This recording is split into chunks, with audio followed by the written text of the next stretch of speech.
নমস্কাৰ, মই সুদৰ্শন। আপ কি বাৰ 400 পাৰ শ্লোগান হিমন্ত বিশ্ব শৰ্মাৰ মস্তিষ্ক প্ৰসূত আছিল নেকি?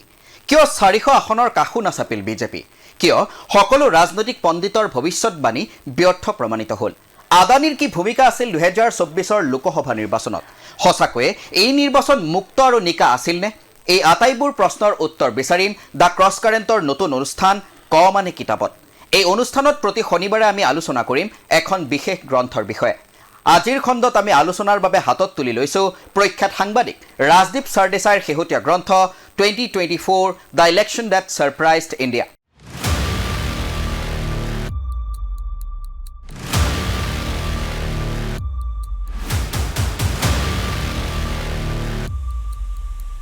আপ কি বাৰ 400 পাৰ ব্যাপক প্ৰচাৰ আৰু সংবাদ মাধ্যমৰ জৰিয়তে বিজেপিয়ে এনে এটা পৰিৱেশ সৃষ্টি কৰিবলৈ সক্ষম হৈছিল যে 2024 নিৰ্বাচনত বিজেপিয়ে 400তকৈ অধিক আসন লাভ কৰিব। কিন্তু বিৰোধীয়ে এই নিৰ্বাচনী শ্লোগানক সংবিধান সলনিৰ অভিপ্ৰায়ৰ লগত সাঙুৰি দিয়াৰ লগে লগে নিৰ্বাচনৰ পৰিৱেশ সলনি হ'বলৈ ধৰে। সফলতাৰ কৃতিত্বৰ দাবীদাৰ বহুত, কিন্তু ব্যৰ্থতা জাৰজ সন্তানৰ দৰে। 400 নহয়, বিজেপি 240খন আসনত থমকি ৰ'ল। সেইবাবেই এই শ্লোগানৰ দায়িত্ব ল'বলৈও কোনো আগবাঢ়ি নাহিল। ৰাজদীপ সৰদেশায়ে নিজৰ গ্ৰন্থত উল্লেখ কৰা অনুসৰি আপ কি বাৰ 400 পাৰ শ্লোগানৰ জনক অমিত শ্বাহ নাছিল। এই শ্লোগান নিৰ্ধাৰণ কৰা হৈছিল এই বছৰৰ জানুৱাৰী মাহত নতুন দিল্লীত অনুষ্ঠিত বিজেপি শাসিত ৰাজ্যৰ মুখ্যমন্ত্ৰী আৰু বিজেপি নেতৃত্বৰ এখন বৈঠকত, য'ত অমিত শ্বাহ উপস্থিত নাছিলেই। সেই বৈঠকতে এজন জ্যেষ্ঠ নেতাই কয়, মোদীজীৰ নেতৃত্বত আমি এইবাৰ ইতিহাস গঢ়িবলৈ গৈ আছোঁ। যোৱাবাৰ আমি 300 আসন পাইছিলোঁ, এইবাৰ 400তকৈ বেছি পাম।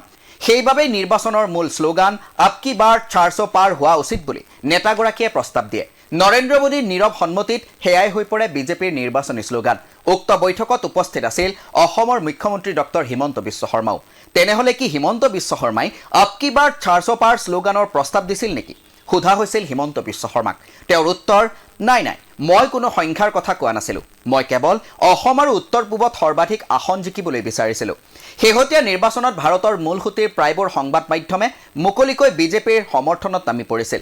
নেতিবাচক প্ৰচাৰেৰে বিৰোধীক এক প্ৰকাৰ নস্যাৎ কৰি দিয়া হৈছিল। কিন্তু আঁৰৰ পৰা সংবাদ মাধ্যম নিয়ন্ত্ৰণ কৰে কোনে? তেওঁৰ নাম হীৰেন যোশী। কোন চেনেলত কি কণ্টেণ্ট বাজিব, কি বিষয়ত টক শ্ব' হ'ব, সকলো নিৰ্ধাৰণ কৰে হীৰেন যোশীয়ে। প্ৰধানমন্ত্ৰী নৰেন্দ্ৰ মোদীৰ আটাইতকৈ ঘনিষ্ঠ এইগৰাকী হীৰেন যোশীকেই অমিত শ্বাহৰ পাছত চৰকাৰৰ আটাইতকৈ শক্তিশালী ব্যক্তি বুলি গণ্য কৰা হয়। কেৱল সংবাদ মাধ্যমক নিয়ন্ত্ৰণ কৰাই নহয়, চৰকাৰৰ সমালোচক NDTV ক্ৰয় কৰে প্ৰধানমন্ত্ৰীৰ ঘনিষ্ঠ বন্ধু গৌতম আদানীয়ে। তাৰ পূৰ্বে NDTVৰ স্বত্বাধিকাৰী প্ৰণয় ৰয়ক ED CBI লগাই ব্যাপক হাৰাশাস্তি কৰা হৈছিল। এই কথাই প্ৰধানমন্ত্ৰী নৰেন্দ্ৰ মোদীক সুধিছিল প্ৰখ্যাত সাংবাদিক দ্য হিন্দু কাকত গোষ্ঠীৰ সঞ্চালক N ৰামে। 2018 চনত মোদীক এখন চাহমেলত লগ পাই তেওঁ প্ৰশ্ন কৰে, চৰকাৰে NDTVক ধ্বংস কৰিবলৈ কিয় উঠি পৰি লাগিছে? প্ৰধানমন্ত্ৰীৰ উত্তৰ আছিল, তেওঁলোক ইতিমধ্যে ধ্বংস হৈছে। তাৰ 4 বছৰ পাছত গৌতম আদানীয়ে বক্ৰপথেৰে ক্ৰয় কৰে NDTV। সেই NDTVৰ ওপৰত চলি থকা ED CBIৰ সকলো গোচৰৰ ফাইনেল ৰিপৰ্ট ইতিমধ্যে আদালতত দাখিল কৰা হৈছে। দুয়োটা সংস্থাই প্ৰণয় ৰয়ক দোষমুক্ত ঘোষণা কৰিছে। 2024 নিৰ্বাচনী ভৱিষ্যৎবাণী কৰাত ব্যৰ্থ হৈছিল ইজনৰ পাছত সিজন ৰাজনৈতিক পণ্ডিত। ব্যৰ্থ হৈছিল প্ৰশান্ত কিশোৰো। কিন্তু ৰাজনৈতিক পৰামৰ্শদাতাৰ কাম এৰি সক্ৰিয় ৰাজনীতিত নামি পৰা প্ৰশান্ত কিশোৰ কিয় হঠাৎ ভৱিষ্যৎবাণী কৰিবলৈ উদ্গ্ৰীৱ হৈ পৰিছিল? সৰদেশাইৰ গ্ৰন্থত প্ৰশান্ত কিশোৰৰ আইপেকৰ এগৰাকী সহযোগীৰ উদ্ধৃতিৰে উল্লেখ কৰা অনুসৰি লোকসভাৰ সমান্তৰালভাৱে অনুষ্ঠিত অন্ধ্ৰপ্ৰদেশ বিধানসভাৰ নিৰ্বাচনত চন্দ্ৰবাবু নাইডুৰ পৰামৰ্শদাতা হিচাপে কাম কৰিছিল প্ৰশান্ত কিশোৰে, যাৰ বাবে তেওঁ হায়দৰাবাদত বেছ কিছুদিন ধৰি বাহৰো পাতিছিল। হয়তো তেওঁ আশা কৰিছিল যে চন্দ্ৰবাবু নাইডুক কৰা সহায়ৰ বিনিময়ত 2025 চনত বিহাৰ বিধানসভা নিৰ্বাচনত নাইডুৱে প্ৰশান্ত কিশোৰক অৰ্থনৈতিকভাৱে সহায় কৰিব। প্ৰশান্ত কিশোৰে যদিও ৰাজনৈতিক পৰামৰ্শদাতা হিচাপে আনুষ্ঠানিকভাৱে অৱসৰ লৈছে, তেওঁ অন্ধ্ৰপ্ৰদেশত চন্দ্ৰবাবু নাইডুৰ হৈ কাম কৰাটো সঁচা কথা। ৰাজদীপ সৰদেশাইৰ গ্ৰন্থত এই কথা সবিস্তাৰে উল্লেখ কৰা হৈছে।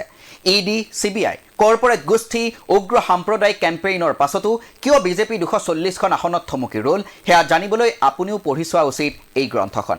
2024 সাধাৰণ নিৰ্বাচনৰ বহু ভিতৰুৱা কাহিনীৰে প্ৰকাশ পাইছে ৰাজদীপ সৰদেশাইৰ শেহতীয়া গ্ৰন্থ 2024 the election that surprised India. গ্ৰন্থখন প্ৰকাশ কৰিছে আগশাৰীৰ প্ৰকাশন গোষ্ঠী হাৰ্পাৰ কলিন্সে। মূল্য 799 টকা।